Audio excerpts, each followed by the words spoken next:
नमस्कार विद्यार्थियों, कैसे हो आप सब? बढ़िया हो? तो हम चर्चा कर रहे थे स्वतंत्रता का मूल अधिकार के ऊपर। और स्वतंत्रता के जो मूल अधिकार है उसमें लास्ट आर्टिकल बचा था अपना, आर्टिकल 22। कौन सा बचा था? आर्टिकल 22। तो आर्टिकल 22 के ऊपर चर्चा करेंगे। सभी विद्यार्थी हेडिंग डाल लो, अनुच्छेद 22। अनुच्छेद, और अनुच्छेद 22 में मैंने आपको शॉर्ट में लिखाया था, क्या लिखा हुआ है? गिरफ्तारी एवं निवारक नजरबंदी के विरुद्ध संरक्षण।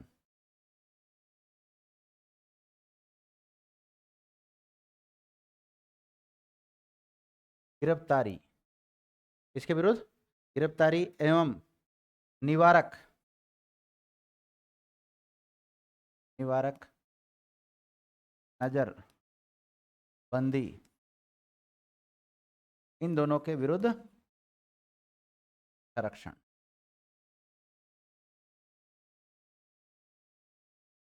गिरफ्तारी एवं निवारक नजरबंदी के विरुद्ध संरक्षण का प्रावधान किया गया है।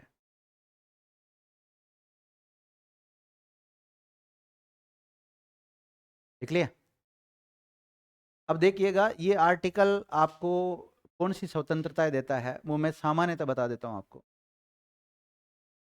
चक्कर ये पड़ता है कि पहले पुलिस के द्वारा जब गिरफ्तार कर लिया जाता था तो ना आपके घर वालों को कोई सूचना दी जाती थी, ना किसी मिलने वालों को कोई सूचना दी जाती थी, और किसी भी व्यक्ति को कितने भी समय तक थाने पे रख लेते, ना उसको समय पे कोर्ट में, जैसे गिरफ्तार भी कर लिया तो समय पे कोर्ट में पेश नहीं किया जाता था। तो ऐसे बहुत सारे मामले बढ़ रहे थे। और हालांकि ये बात कोई आज का कॉन्स्टिट्यूशन नहीं है, कब का कॉन्स्टिट्यूशन बना हुआ है? 1949 का बना हुआ। प्रावधान पहले था लेकिन प्रॉपर तरीके से लागू नहीं हो रहा था। अब तो लागू होता है। अब तो जैसे 24 घंटे के भीतर भीतर आपको पेश करना ही होगा, क्योंकि मजिस्ट्रेट पूरी डेट देखता है उसमें। जैसे आपने किसी व्यक्ति को गिरफ्तार किया, तो जब भी कोई गिरफ्तारी बनाते हैं किसी मुलजिम की, तो मुलजिम की गिरफ्तारी बनाते हैं तो उस पर हम लिखते हैं दिनांक, लिखते हैं। तो क्या लिखते हैं? दिनांक लिखते हैं, समय लिखते हैं, स्थान लिखते हैं कि भाई इसको गिरफ्तार कहाँ से किया है। और उसमें एक नोट भी डालते हैं कि भाई इसकी गिरफ्तारी की सूचना किसको दी गई है, कि पिता को दी है, माता को दी है, रिश्तेदार को दी है, कैसे दी है, आपने व्यक्तिगत आके उसने साइन किए या फिर आपने फ़ोन करके बताया है। तो हम उसमें ये रेफरेंस डाल देते हैं नीचे एक नोट डाल के कि गिरफ्तारी की सूचना गिरफ्तार शुदा मुलजिम के द्वारा बताए अनुसार उसके पिता श्री श्री जो भी उसका नाम है उसको जरिए मोबाइल नंबर, कौन से मोबाइल नंबर है उस पर दी गई है, मोबाइल नंबर डाल देते हैं उसके, ताकि कल को अगर कोई बात उठे, कोर्ट कहे कि भाई आपने सूचना नहीं दी, कॉल डिटेल निकालो, हमारी बात हुई कि नहीं हुई वो निकाल लो आप। ऐसा भी होता है। दूसरी बात, कई बार यार दोस्तों को भी दे देते हैं, जैसा माहौल होता है उनके अनुसार उनको सूचना देनी होती है। मतलब कुल मिला के आपको किसी भी को भी अगर कोई थाने पे ले जाके बंद करता है तो उसकी सूचना देता है। लेकिन पुलिस कई बार राठौड़ी में क्या होता है, अपने पास ही रख लेती है। गिरफ्तार मतलब उसकी कागजों में नहीं दिखाती, थाने पे ले जाके अलग कमरे में उसको रख देती है। कई बार तो हवालात में बांध के मतलब पटक के रख देते हैं। लेकिन आजकल सोशल मीडिया का ज़माना है, थाने पे भी जेलस की भावना होती है, स्टाफ में भी जेलस की भावना होती है। कई बार तो वो क्या करता है, कोई वीडियो बना लेगा, उसका वीडियो बना के भेज देगा, ये तो देखो गिरफ्तार। और आजकल सब चीज़ आती है फ़ोन में, कब उसने वीडियो बनाया है, कब फोटो खींची है। जैसे माना कि आपका दोस्त है, उसको पुलिस ने गिरफ्तार कर लिया आज। अब कानून में ये लिखा हुआ है कि 24 घंटे के अंदर उसको मजिस्ट्रेट के सामने पेश करेंगे। आप तो जमानत कराने के लिए खड़े हैं कोर्ट में वहाँ पे, 24 घंटे में तो उसको लाए नहीं। फिर आप जाके मजिस्ट्रेट से कहोगे साहब हमारा व्यक्ति है, उसको ऐसे ऐसे गिरफ्तार किया, उसको पेश नहीं किया। मजिस्ट्रेट थाने पर संपर्क करेगा, भाई आपने किसी को गिरफ्तार किया? कर नहीं किया। क्या कहेगा? नहीं किया। तो फिर आप उस थाने के खिलाफ मुकदमा दर्ज करा सकते हैं। कैसे? कि साहब ये देखो, मैं गया था थाने पे, मैंने देखो फोटो देखी, क्या प्रूफ है, आप देख लो, इसकी डिटेल निकालो, इसकी फोटो की और तो क्या चाहिए। तो उस स्टाफ के खिलाफ कार्रवाई होगी फिर। तो ऐसे कई मामले सामने आते थे। तो अभी वर्तमान में तो सही स्थिति है कि 24 घंटे के भीतर ही पेश कर। ठीक है, अगले से इन्वेस्टिगेशन कंप्लीट नहीं होता है तो आप कोर्ट में जाके उसका पीसी ले लो वापस, पुलिस कस्टडी में वापस ले लो। लेकिन आप उसको अवैध तरीके से क्यों बैठा के रख रहे हो? तो ये काफ़ी कानून है, काफ़ी अगर आपको प्रॉपर नॉलेज होती है हर चीज़ की तो नहीं बैठा सकता। होते हैं ना पुलिस वाले, कई बार नौकरी लग जाते हैं तो अपने आप को बहुत ऐसा समझने लग जाता है कि नहीं हम ही सब कुछ। ऐसा कुछ भी नहीं है, वो भी मानव, हम भी मानव है। आज आप में से, हम में से ही तो बनते हैं पुलिस वाले, और कौन बनते हैं? लेकिन वो तो ठीक है, वहाँ जाके गलत व्यवहार करने लग जाता है। ऐसा नहीं करना चाहिए। आपको जो काम दिया गया है उस काम को बढ़िया तरीके से करो, ईमानदारी के साथ करो। चलो अभी तो लिखते हैं अपने, लिख लिया आपने? गिरफ्तारी एवं निवारक नजरबंदी के विरुद्ध संरक्षण। इसमें हम 4 आर्टिकल पढ़ेंगे और 4 आर्टिकल होंगे 22 क्लोज 1, 22 क्लोज 2 और 22 क्लोज 3। ये जो 3 आर्टिकल है ये तो गिरफ्तारी से संबंधित है और जो 22 क्लोज 4 है वो निवारक नजरबंदी से संबंधित ना। तो लिखिएगा आप अनुच्छेद 22 क्लोज 1। ये 22 क्लोज क्या भी लिख सकते हो आप, चलो 1 ही लिख लो।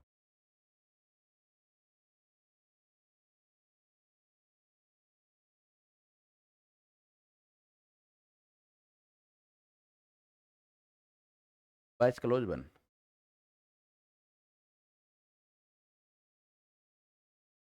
देखो, जब भी जैसे माना कि आज बाहर से पुलिस आ जाए और आप में से मेरे को किसी को भी अगर आके कहे भाई चलो मेरे साथ, पहला सवाल क्या रहेगा अपना, क्यों, आप मुझे किस कारण गिरफ्तार कर रहे हो? तो गिरफ्तारी का कारण जानने का अधिकार अपना।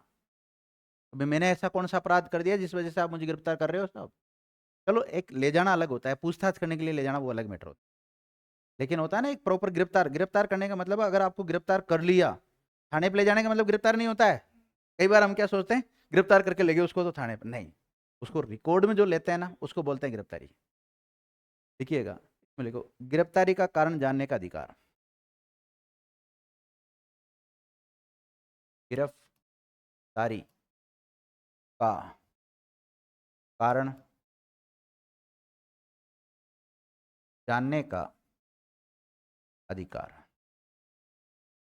क्यों गिरफ्तार किया गया है, उसका कारण क्या है, उसको जानने का आपका अधिकार है, ध्यान रखना। ना केवल गिरफ्तारी का कारण जानने का अधिकार है बल्कि आपका मनपसंद का वकील करने का भी आपको अधिकार है। आपको गिरफ्तार कर लिया पुलिस ने, कोई बात नहीं, कर लिया, तो आपका ये कर्तव्य, आपका ये अधिकार है कि आप अपना मनपसंद का वकील बुला सकते हैं और उनको उनको वकील से बात करवानी होगी, आपके वकील से, मना नहीं कर सकते पुलिस वाले। 22 क्लोज 2 लिखो।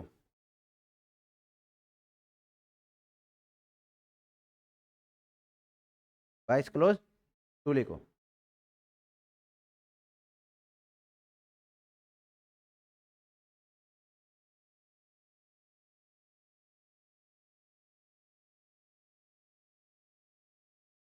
बाईस क्लोज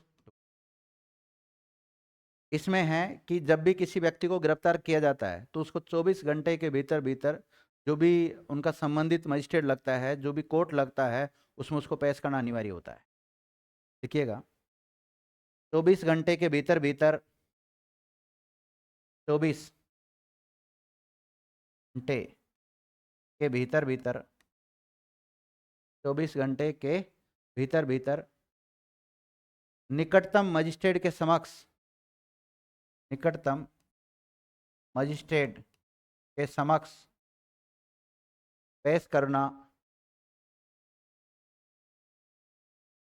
होता है।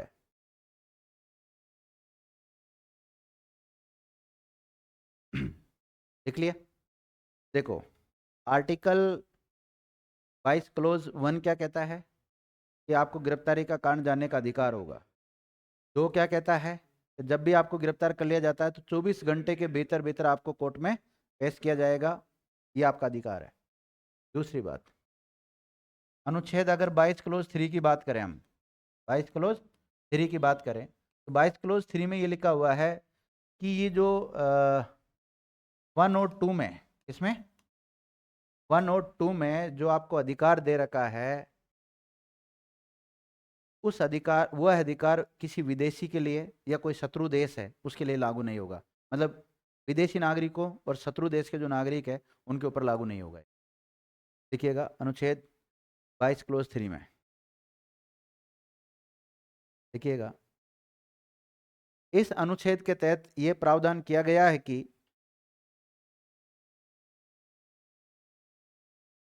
इस अनुच्छेद के तहत यह प्रावधान किया गया है कि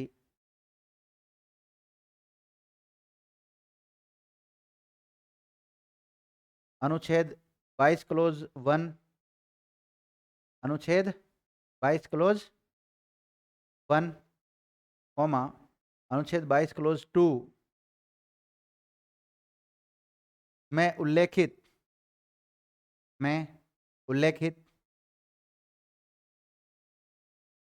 मूल अधिकार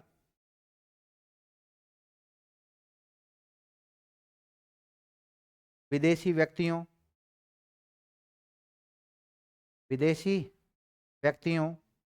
और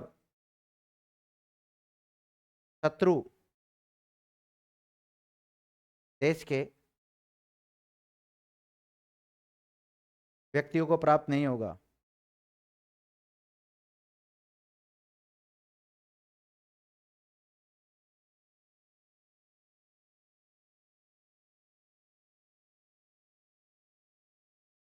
देख लिया? तो ये तीनों एक प्रकार से गिरफ्तारी से संबंधित ही है। किससे रिलेटेड है ये? गिरफ्तारी से संबंधित ही है।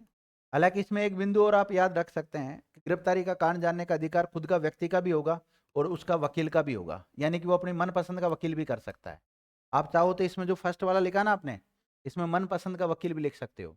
मनपसंद का वकील करने का अधिकार। हाँ, मनपसंद का वकील करने का अधिकार।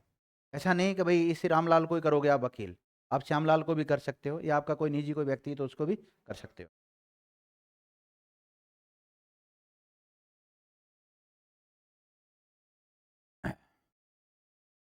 अब गिरफ्तार कब करते हैं? जब कोई व्यक्ति आपराधिक कृत्य कर देता है तब उसको गिरफ्तार करते हैं। लेकिन अपराध करने के बाद में भी देख लो, उसको हमारा संविधान मतलब प्रोटेक्ट करने की कोशिश कर रहा है। क्या पता किस परिस्थितियों में अपराध घटित हुआ हो। ठीक है, अगले व्यक्ति ने अपराध किया है तो उस समय जो भी कानून लागू है, उन कानून के में जो सजा का प्रावधान कर रखा है उसको सजा मिल जाएगी, और क्या चाहिए। प्रूफ अगर हो जाता है उसका अपराध तो। बाकी प्रथम दृष्टया तो किसी को अपराधी मानना गलत है। ठीक है, ये तो बात होगी किसकी? 22 क्लोज 1, 22 क्लोज 2, 22 क्लोज 3 की। 22 क्लोज 4 में निवारक नजरबंदी से संबंधित उल्लेख है। निवारक नजरबंदी का जो विषय है वो एक समवर्ती सूची का विषय है, यानी कि उनसे रिलेटेड दोनों को पावर है, राज्यों को भी पावर है और केंद्र को भी पावर है, दोनों को पावर है। और दोनों ही किसी भी व्यक्ति को 3 माह तक क्या कर सकते हैं? नजरबंद करके रख सकते हैं। और हालांकि 44वां संविधान संशोधन 1978 के तहत ये 3 माह की जो अवधि इसको घटाकर 2 महीने की कर दी गई। कितनी कर दी गई? 2 महीने की कर दी गई, जो कि अभी तक लागू नहीं हुआ है। अभी भी किसी भी व्यक्ति को नजरबंद किया जा सकता है। जैसे माना कि मैं ऐसा व्यक्ति हूँ जो भड़काऊ भाषण देता रहता हूँ हमेशा। अब मुझे पता है कि मोदी आ रहा है अजमेर में। कौन आ रहा है? मोदी। अब मैं मोदी के खिलाफ हमेशा बोलता हूँ, और मोदी अजमेर में 15 दिन रहने वाला है। कितने दिन? 15 दिन। ये माना कि 2 महीना रहने वाला है। तो ऐसी स्थिति में यहाँ की पुलिस क्या करेगी? मुझे उठाएगी और कहीं पे नजरबंद कर देगी, बताएगी नहीं आपको गिरफ्तार क्यों किया गया है। वो गिरफ्तारी नहीं है, वो नजरबंदी है। ऐसा होता है। कई बार नजरबंदी ऐसे भी होती है, उसको तड़ी पार कहते हैं वैसे। उसमें ऐसे कहते हैं कि उसको ये कह देते हैं कि भाई अजमेर नहीं आएगा तू, नहीं आएगा, अजमेर से तड़ी पार कर देते हैं, अजमेर से भगा देते हैं। जैसे कोई अपराधी होता है ना, तो उसको कहते हैं तो पूरी अजमेर की सीमा में नहीं आएगा, और 2 महीने तक या 6 महीने तक या साल भर तक तू कहाँ रहेगा? जोधपुर रहेगा। कहाँ रहेगा? जोधपुर रहेगा। अब तू रहने वाला कहाँ का है? अजमेर का। तेरा घर बार बिजनेस सब कहाँ है? अजमेर। लेकिन तेरे को पुलिस ने कहाँ भेज दिया? जोधपुर। खुला रहे आराम से, कोई दिक्कत नहीं, वहाँ खा पी मौज कर, कुछ भी कर।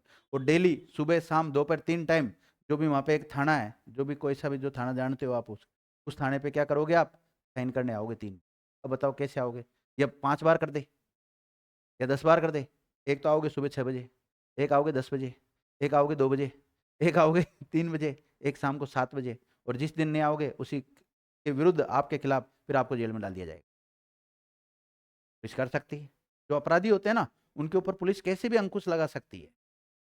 आप ये मत सोचो अपराधी पावरफुल होते हैं, गैंगस्टर होते हैं। पुलिस के पास इतने पावर है, वो तो ठीक है, नेता सरकार पुलिस को सपोर्ट नहीं करती।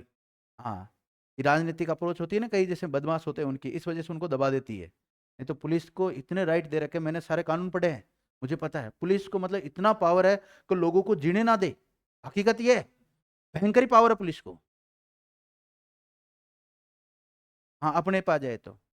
लेकिन चक्कर ये पड़ता है, डीजी भी किसी न किसी राजनीतिक अप्रोच से ही लगता है, और फिर जितने भी एसपी वगैरह है वो भी राजनीतिक अप्रोच से लगते हैं, आईजी राजनीतिक अप्रोच से लगते हैं, एसएचओ राजनीतिक अप्रोच से लगते हैं।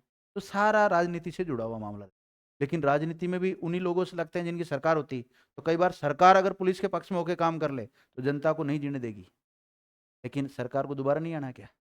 एक बार ही सीएम बनना है कि केवल दूसरी बार भी तो बनना है, फिर कई बार ऐसा भी हो जाता है। सामंजस्य से बैठा के चलना पड़ता है। पुलिस जैसे आपने देखा होगा, 1000 रुपये का जुर्माना, हेलमेट नहीं लगा के जाते हो तो 100 रुपये लेके छोड़ती कि नहीं छोड़ती? ऐसे भी तो 1000 रुपये कर दिया ना उसका तो। अभी रिसेंटली का तो मुझे पता था, जब तक तो 1000 था। अभी कोई नया और आजकल में आ गया होगा तो मैंने देखा नहीं वो कानून।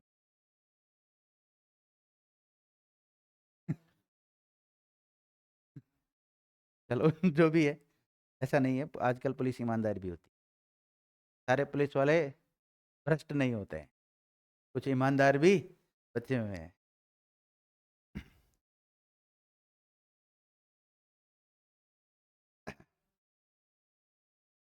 चलो, क्या लिखा आपने? 22 क्लोज 4 में लिखो, इस अनुच्छेद में निवारक नजरबंदी का उल्लेख किया गया है। निवारक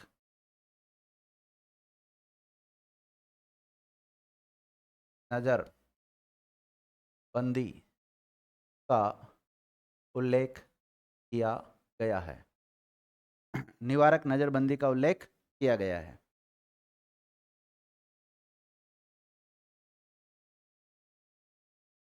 लिख लिया? लिखिएगा, नजरबंदी समवर्ती सूची का विषय है।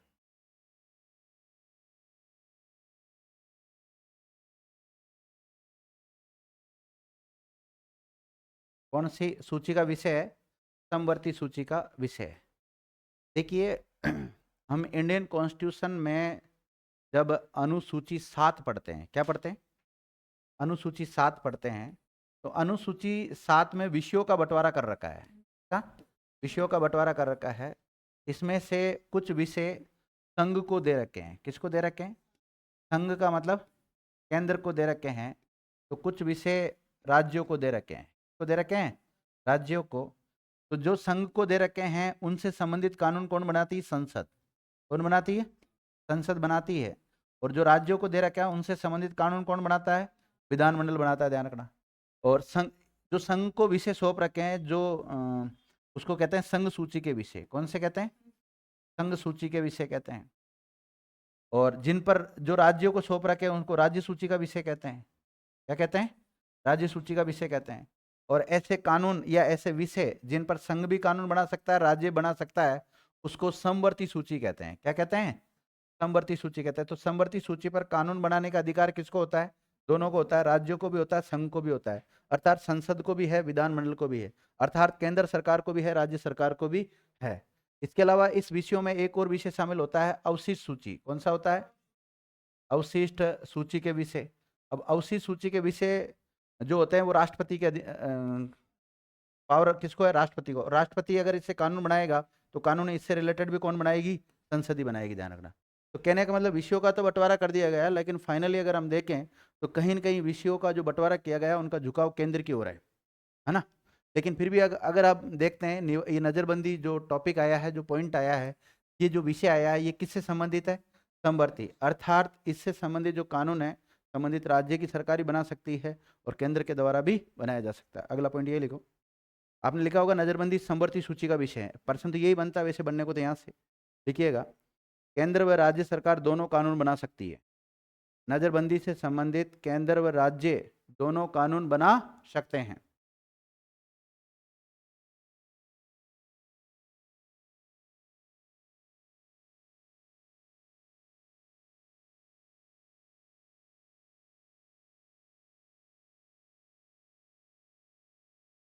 लिखिएगा, लिखो, किसी भी व्यक्ति को एक बार नजरबंदी कितने महीने तक किया जा सकता है? दिखा एक बार के लिए, हालांकि उस अवधि को बढ़ाई जा सकती है, उसकी कैसे बढ़ाते हैं वो बात एक अलग है, लेकिन सामान्यतः एक बार में 3 महीने के लिए कर सकते हैं उसको। देखिएगा, नजरबंदी क्या है? ऐसे लिखो, नजरबंदी क्या है?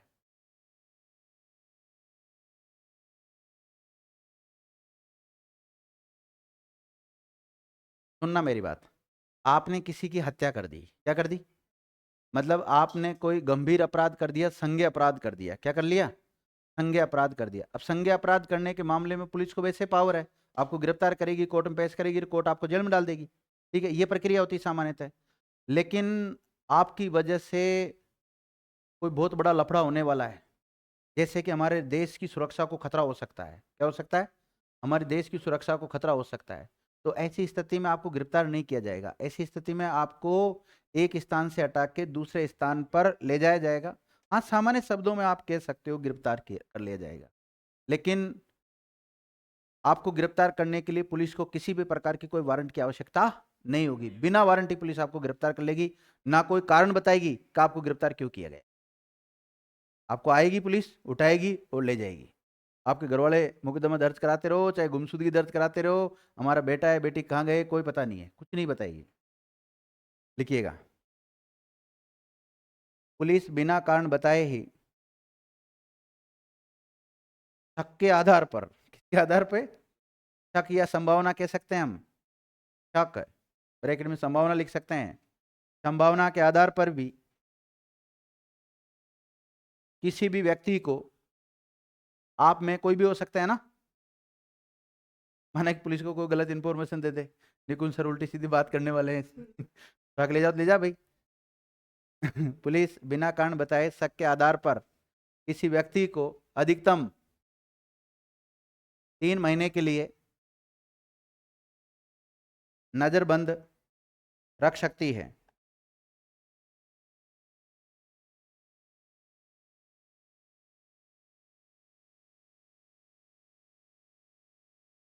लिख लिया? लिखिएगा अगला फैक्ट, नजरबंदी का आधार, नजरबंदी का आधार देखो, राष्ट्रीय सुरक्षा के लिए खतरा हो, मतलब कोई व्यक्ति किसी राष्ट्र की सुरक्षा के लिए क्या हो, खतरा बन गया हो, राष्ट्र की सुरक्षा के लिए खतरा बन गया हो, राष्ट्रीय एकता और अखंडता के लिए चुनौती हो, राष्ट्रीय एकता और अखंडता के लिए क्या हो, वो चुनौती देता हो,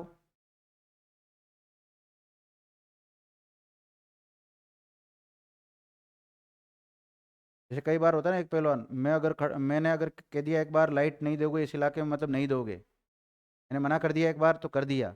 अब अगर लाइट नहीं देंगे तो व्यवस्था खराब हो जाएगी ना देश के भीतर, फिर वो क्या करेंगे, धीरे से पुलिस मुझे उठा के ले जाएगी, देते रहेंगे लाइट जब तक व्यवस्था संभाल लेंगे उनकी खुद ही। लिखिएगा, सार्वजनिक सेवाओं की आपूर्ति में बाधा, सार्वजनिक सेवाओं की आपूर्ति में बाधा करने की संभावना हो, है ना, शक है केवल।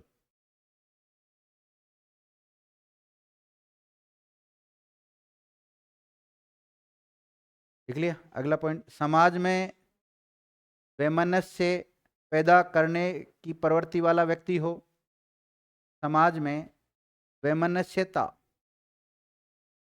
वैमनस्यता पैदा करने की प्रवृत्ति रखता हो, वैमनस्य लिखूं? नहीं लिखा गया? वैमनस्य लिख लो, और क्या है, पैदा करने की प्रवृत्ति रखता हो।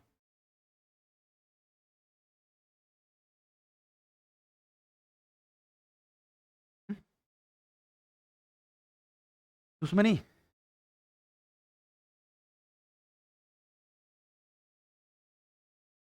अब देखो विद्यार्थी, ऐसा लग रहा है कि 3 महीने से तो इसके तो पार पड़ने वाली नहीं है। किसके?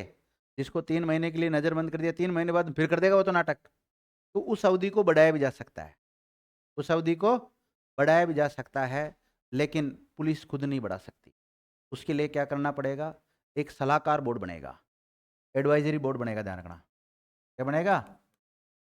सलाहकार बोर्ड का गठन किया जाएगा, और इस सलाहकार बोर्ड का जो अध्यक्ष है वो हाई कोर्ट का जज होगा।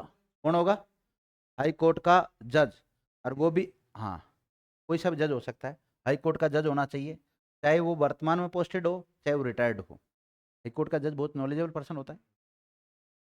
और मेरी बात सुनो, जब कोई व्यक्ति को अगर बंदी बना लिया जाता है, बंदी प्रत्यक्षीकरण, हेबियस कॉर्पस का नाम आपने सुना होगा, ये बंदी प्रत्यक्षीकरण जैसी घटना ही तो ही है। तो हेबियस कॉर्पस के खिलाफ आप कहाँ जाओगे?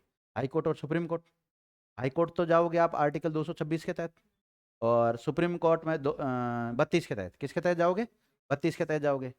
तो जब उसमें खुद जज शामिल है, उसको बंदी बनाने में कौन शामिल है? हाई कोर्ट का जज शामिल है कि भाई इसको बंदी बनाना जरूरी है, इसको नजरबंदी करना जरूरी है समाज के लिए। ये सारे पॉइंट दे बताए ना मैंने आपको। इन पॉइंटों को मद्देनजर रखते हुए एक सलाहकार बोर्ड का गठन किया जाएगा। तो ऐसी स्थिति में इसकी 3 माह से भी अवधि को बढ़ाया जा सकता है। 3 महीने के लिए तो पुलिस को ही पावर है, सीधा ही पुलिस ही उठा के डाल देगी आपको। लेकिन 3 महीने से भी ज्यादा अगर रखना है इसको, तो पुलिस फिर क्या करती है, सरकार से अपील करके जो भी इनका जो प्राधिकरण बना हुआ रहता है उसका पूरा एक बोर्ड बनाती है, गठन करती है बोर्ड का। कई लोग शामिल होते हैं उसमें, पुलिस के जो अधिकारी वगैरह वो भी शामिल होते हैं, जज वगैरह भी शामिल होते हैं इसमें। तो फिर ऐसी स्थिति में की नजरबंदी की जो अवधि है उसको बढ़ा दी जाती है। देखिएगा 3 माह से अधिक, नोट डालो, नोट नोट नोट बहन जी, नोट, चौथा नंबर मत लिखो, नोट। 3 माह से अधिक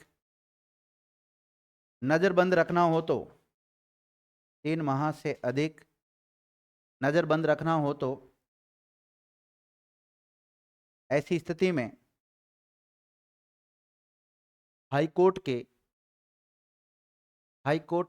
वर्तमान हाई कोर्ट के वर्तमान पब्लिक सेवानिवृत्त, या तो वर्तमान में पोस्टिंग होनी चाहिए उसकी हाई कोर्ट के जज की, या क्या होनी चाहिए, सेवानिवृत्त, रिटायरमेंट वाला होना चाहिए। सेवानिवृत्त न्यायाधीश की अध्यक्षता में एक सलाहकार बोर्ड बनता है, एक सलाहकार बोर्ड बनता है, और उसी बोर्ड के द्वारा निर्णय किया जाता है। क्या निर्णय किया जाता है? भाई इसकी अवधि कितने समय के लिए और बढ़ानी है ना? वो हाई कोर्ट का जज और जो भी अन्य सदस्य हैं वो सब मिलकर इस बात को डिसाइड करते हैं।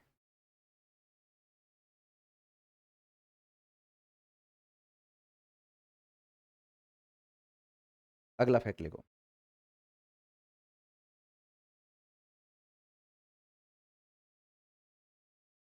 एक और नोट डाल लो।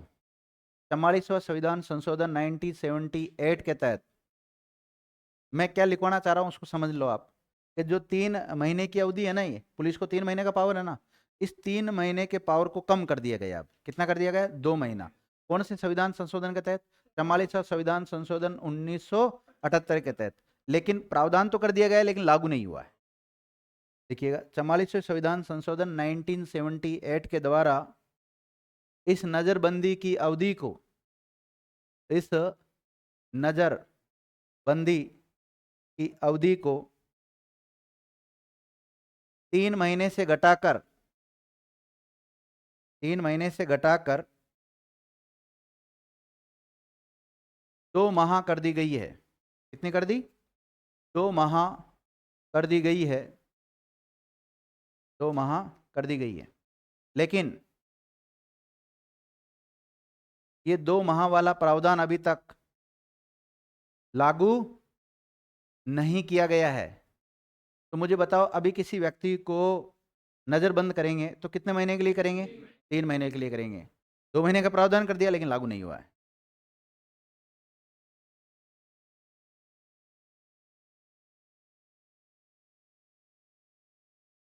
अब देखो, कई व्यक्ति होते हैं ना, जैसे हिस्ट्री शीटर वगैरह भी होते हैं, तो ये हिस्ट्री शीटर वगैरह होते हैं, इनको भी पुलिस चाहे जब चाहे जब 3 महीने के लिए क्या कर सकती है? नजरबंद कर सकती है। एक को लिख लो।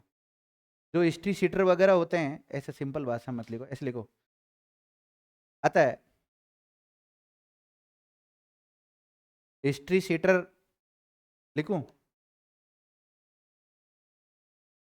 हाँ, नहीं, history sheeter, history sheeter bracket में आदतन अपराधी, बार बार अपराध करते हैं ना, उनको हिस्ट्री शीटर कहते हैं। हिस्ट्री शीटरों को पुलिस बिना कारण बताए 3 माह के लिए नजरबंद कर सकती है। हम हिस्ट्री शीटरों की तो हालत बहुत खराब करके रखते हैं। पूछो कैसे? आपने एक मुकदमा किया, एक मुकदमा लग गया आपके खिलाफ, 2 लग गया, 3 लग गया, 4 लग गया, 5 लग गया, 7 लग गया। 3 मुकदमे दर्ज होते हैं, आपको हम क्या घोषित कर देते हैं? हिस्ट्री शीटर घोषित कर देते हैं। किसी भी आपराधिक व्यक्ति को हिस्ट्री शीटर घोषित करने की एक प्रक्रिया होती है। उसको हिस्ट्री शीटर घोषित करने का पावर एसपी को होता है। किसको होता है? एसपी को होता है। एसपी ने किसी भी व्यक्ति को हिस्ट्री शीट खोलनी पड़ती है, उसकी मतलब एक फाइल तैयार करनी पड़ती है, उसकी गतिविधियां क्या हो रही है। हालांकि कई व्यक्ति अपराधी होते हैं, बार बार अपराध करते रहते हैं, तो उनके मुकदमों की संख्या बढ़ती रहती है, वो बात एक अलग है।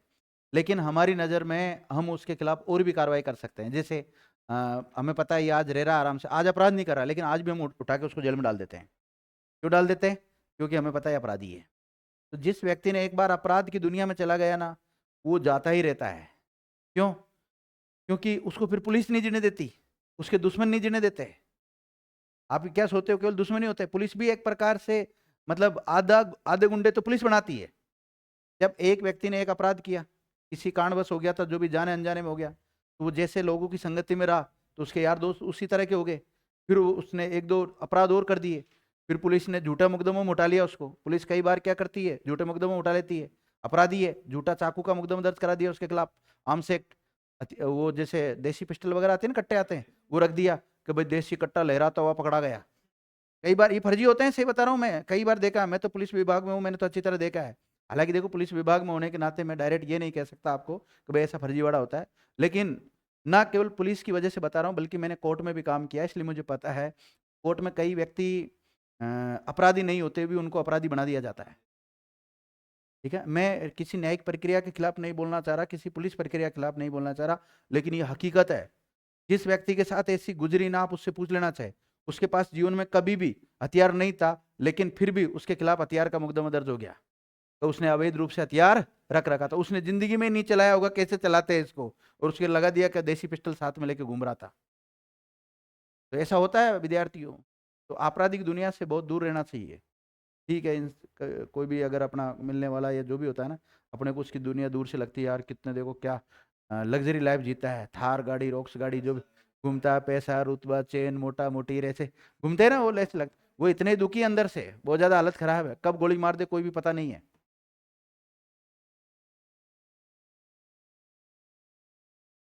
देख लिया विद्यार्थियों? देखो, निवारक नजरबंदी से संबंधित कई कानून बने हुए हैं, जैसे, हाँ इसी में लिखते रहो ना, क्या दिक्कत है। निवारक नजरबंदी से संबंधित कई कानून बने हुए हैं, जैसे कोटा एक्ट। कौन सा?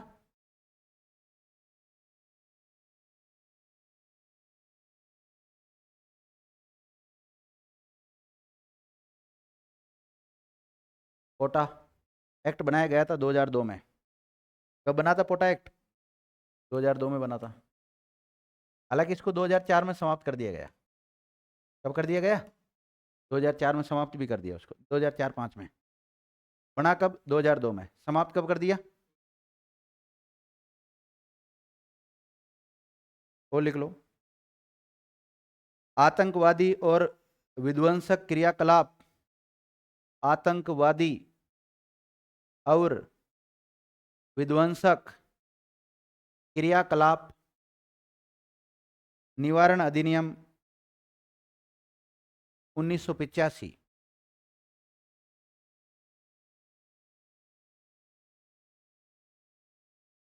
आतंकवादी विध्वंसक क्रियाकलाप निवारण अधिनियम 1985।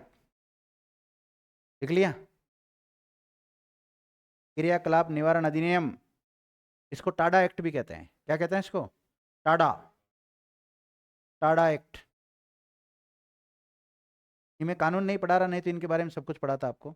टाडा एक्ट 1985। अभी इसको भी समाप्त कर दिया गया 1995 में।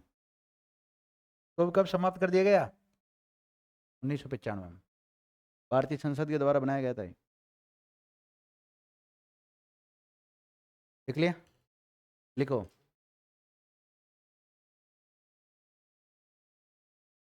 नेशनल सिक्योरिटी एक्ट, राष्ट्रीय सुरक्षा अधिनियम, राष्ट्रीय सुरक्षा अधिनियम 1980। राष्ट्रीय सुरक्षा अधिनियम 1980। लिखो। चोर बाजारी निवारण, चोर बाजारी निवारण और आवश्यक वस्तु प्रदाय अधिनियम 1980। चोर बाजारी निवारण और आवश्यक वस्तु प्रदाय अधिनियम 1980।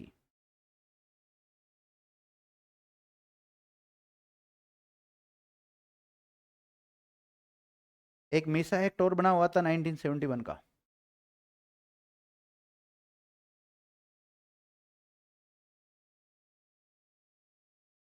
अगला लिखो।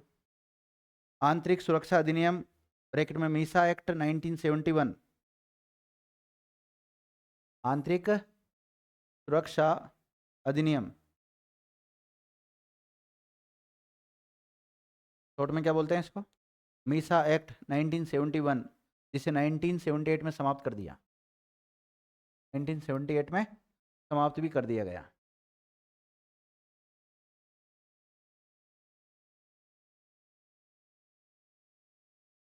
देखो, निवारक निरोध अधिनियम 1950। निवारक निरोध अधिनियम 1950। निवारक निरोध अधिनियम 1950 और ब्रैकेट में लिख लेना 1969 में समाप्त।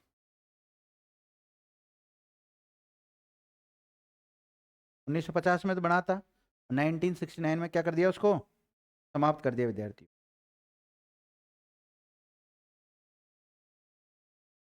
उन्नीस सौ 80 में कौन सा बना था ये राष्ट्रीय सुरक्षा अधिनियम?